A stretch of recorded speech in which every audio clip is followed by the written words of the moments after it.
What's up, y'all? Spider here. So for this video, I want to talk about my move from LG to Sony and how it's overall been going.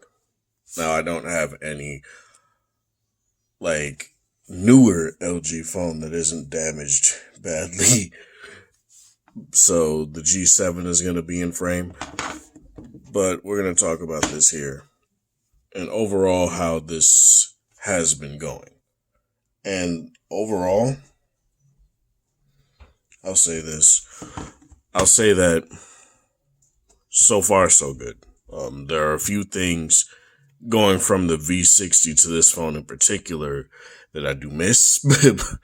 But if I were to say there's a phone that I would choose to replace my LG phones, it would be Sony phones, whether that be Xperia 1 Mark, whatever, 5 Mark, whatever.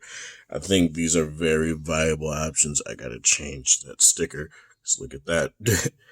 Very viable options for people that wanted something close to LG, but there are a few pain points that I do want to talk about that I feel like Sony should address a little bit later down the line, but we'll get into that in a second.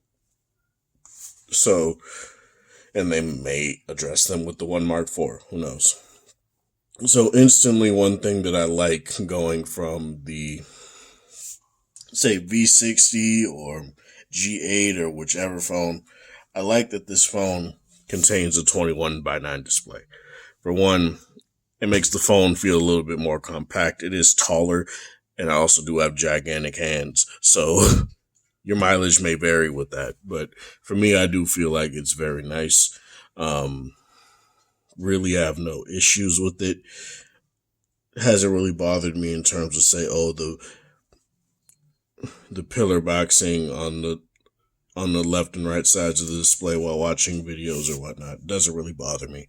So it's whatever in terms of that. I really do like the side mounted fingerprint sensor that's in the power button. That's something I really do like. Don't really care about things like the Google Assistant button. Obviously, I love the camera shutter button. I do like the volume rocker. Clicky, really no issue there. The fact that these have dual front-facing speakers is nice as well. Probably not the loudest on the market, but they get loud enough for me personally, and I feel like they do a very good job at filling, having a full sound and having a sound that doesn't distort. That's something that I feel Sony did a very good job when it came to the speakers on these. Obviously, people talk about the well-famed, quote-unquote, bad selfie camera. I personally don't care because I don't take selfies, but that's something that a lot of people care about. It's definitely a downgrade from something like the V60, which is very funny because they have this, I think they have the same size sensor. I think this is just a smaller 10 megapixel, a smaller sized 10 megapixel selfie camera. Whereas it's definitely larger on the V60 and can soak in more light and it can actually do 4K 60 video on the front. Whereas this is just locked to 1080p 30 or 60, I believe. Don't use it that much, so I don't really know. Obviously you get your proximity sensor, you get your LED notification light, USB-C on the bottom, and you get your headphone jack right there. And I guess that'll bring me into what I do miss from LG phones in general, but from the V60 in particular, because that's the latest one. And that's the latest one that has the quad DAC, and I missed the quad DAC. It was something that really did bring character to LG phones, and I guess LG products in general, because they decided to start using those and things like that gaming speaker that they put out that has a quad DAC in it that you could also just plug in headphones and use as well. That's like $500. It's kind of insanely priced, but I would get that if I could. The quad DAC is something that's very nice. You drive up to 600 ohm headphones. That's something that is very, very nice. And I wish that I can do that on the Xperia 1 Mark III. I just can't because the amp is not powerful enough, and the overall headphone jack is just not as strong. It's good enough. You can definitely drive IEMs and whatnot off of them. I don't know how high the impedance will go with IEMs, but I do feel like Sony did a good job of making these essentially a IEM phone and not necessarily a over-the-head reference CAN phone, which your mileage may vary on that. I'm personally more of an IEM person anyway. If I really need to use my HD6XXs, I still got my G8. I will have a V60 again soon, so that's something that I'll just use those phones for and whatnot. And the music player in this also supports things like high-end DSD files and stuff like that if you're willing to take the storage hit with something like that. I have very few things in DSD, but it's enough to where I feel like I can get a grasp at what this phone can do when it comes to that. So that's something that's definitely a plus. Another thing that I feel like is a plus is the cameras. I do miss the larger 64 megapixel sensor on the back of the V60.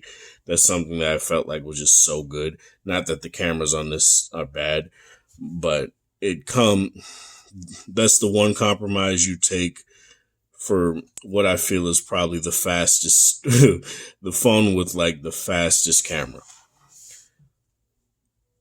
Like it focuses and it takes pictures fast. And that's something that I feel is very nice. In any of the sensors, just take pictures very fast. And it's something that I feel like Sony has done a very good job at, and what they've been a little bit more conservative on in terms of sticking with it rather than going up to a higher megapixel count and having focusing be a little off or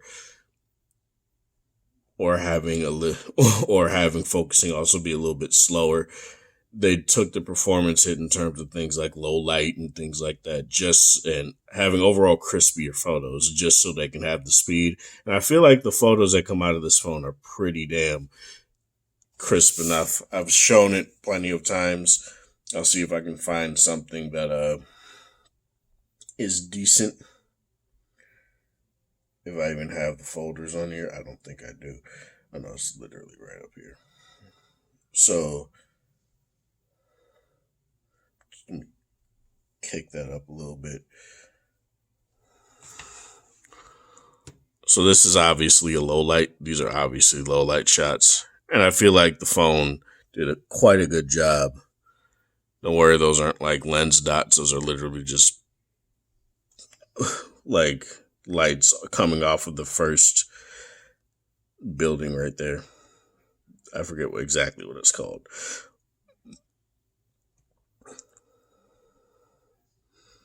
But yeah, it definitely does a very good job for the most part at keeping things sharp and clean. I really do like that a lot about this phone in terms of its camera output. Trying to find the proper one. Like, look at that. That is very clean. Like, that is very clean. It may come out a little bit blue. Let me do something here real quick. Let me warm it up on the G8 side here real quick. This definitely has a more warm tone in terms of its output, but I don't necessarily think that's a bad thing. Your mileage may vary, obviously. Let me see if these are good pictures. I don't really know. But it really gets the fur volume pretty well. It doesn't over sharpen it like Samsung phones do or even iPhones do, which I really don't like, is that they tend to over sharpen things like the fur. It looks very fluffy, and I really do like that quite a bit. Really no issues there. I really do feel like the cameras on these are really good. If you're worried about telephoto performance, I will say if you're comparing it to something like a Galaxy, the telephoto, especially at its max range, can come off a bit soft, but I don't necessarily think it's a deal breaker. I think it's okay for it to be a little soft. It's not the worst thing in the world. And obviously I don't have any sort of pictures to show that off right here, so that sucks.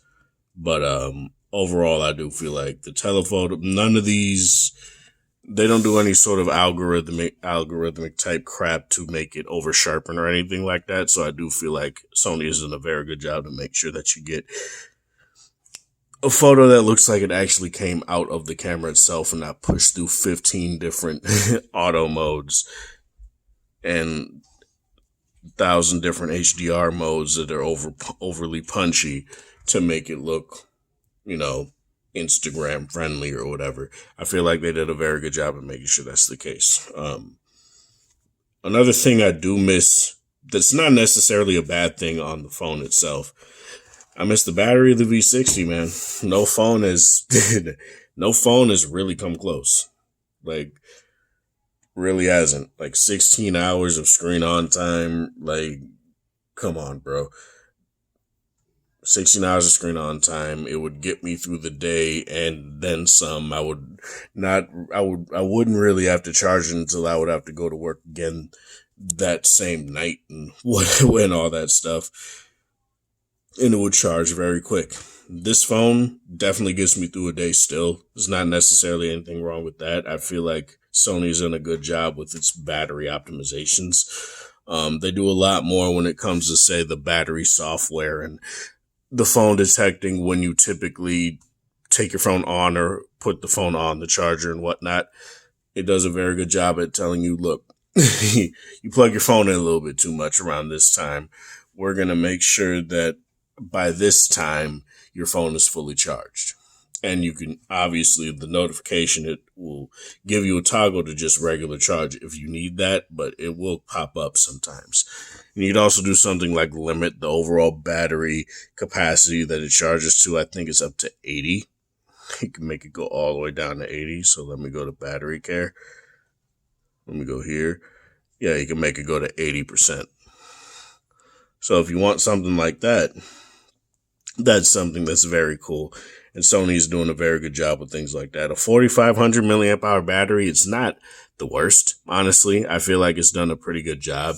I said this since I've gotten this phone, and I've compared it to, say, something like the S21 Ultra. It pretty much gets the same kind of battery performance that I was getting with the S21 Ultra. The 4K 120 hertz display does not disappoint at all. It doesn't make it to where the phone is completely bogged down in terms of battery. And I feel like that's something Sony has done a very good job at. Other things, gaming. This phone is a beast for gaming. I'm going to go into that a little bit more in a separate video. I've already done a gaming video. It's not going to be a gaming video per se. It's going to be an HS power control focus video. But this phone has been very good in terms of that. The screen gets bright enough, honestly. Today, when it was very bright outside, it was a little bit difficult to see. But I was also looking at stuff. I was also browsing Twitter where it has a completely black background. So that's something that is going to be a little bit more difficult to see. But I never really have that much of an issue seeing things at 100% brightness outside in the sunlight. Really no issues there. Haptics are good. That's something that I feel like more companies have started to focus on. And it's just been a very good experience overall. I feel like Sony's done a decent job with that. Other things that I would probably say, I will get into a more like how this phone works for video type thing, but this phone is great. 4K 120 FPS video recording that's 21:9 is insane. Now you won't be able to see that in something like YouTube, but it's just crazy how capable this phone is. And I'll get into that. And the fact that you could see that literally on the display, because the display is 4K 120 hertz, is honestly crazy. Overall, what do I feel about my Switch? It's not a complete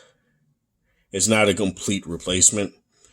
I don't think it ever will be. I think the amount of options LG did give you in its camera app in terms of, say, the manual modes and things like that, it was a little bit more versatile. But this is definitely more utilitarian. It's definitely more like professional, I guess you can say. And that's what I really do like about that. I feel like this phone is a very well made phone, very well built. Thermals aren't terrible. The only time I've ever had thermals get horrendous is when I'm playing a game like Marvel Future Revolution or something, where it actually kind of makes sense that it gets as hot as it does. But every other game I haven't really had problems with, and I'll get into that, I guess, when I get into HS Power Control. But that's all I really want to say with this. Overall, I do feel like the Xperia 1 Mark III is a fantastic phone. I don't really feel like I'm missing out on much aside from the battery life, the headphone jack, and all the other small things I liked about LG phones. But this is Sparta. Thanks for watching. Thanks for support. Hope you guys have a wonderful Tuesday, whatever time of day it is in the area. Like the video if you like it. Show people that are interested in this sort of content, and have a good one.